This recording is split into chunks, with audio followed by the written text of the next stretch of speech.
one thing I like, as they sit flat, as water comes in there, all that water can run out of these holes here. It's just these tracks that are naturally there for the Trex. And when you fill it up with water, as you water the plants, if there's excess water, it can just run right out. It also, you know, it could run out the seams as well. But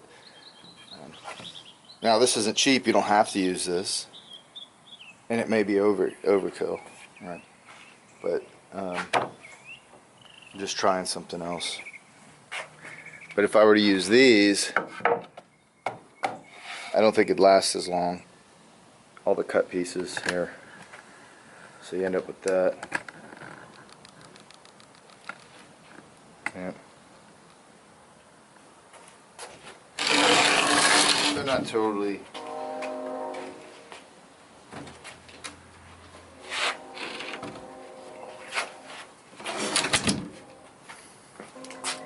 These here are 16 inches. These are 5 foot as per the diagram. These are a little over 19 inches, or a little bit above. 2 feet, 5 feet.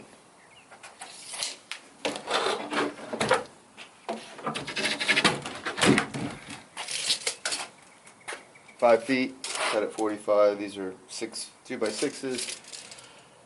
This was extra cut off, extra cut off, extra cut off. They're just triangles. They can be any shape you want. And there you have it here. And then your screws at 2 different sizes. 3" and 1 5/8". The 1 5/8 were for the pickets, and the 3" were for everything else.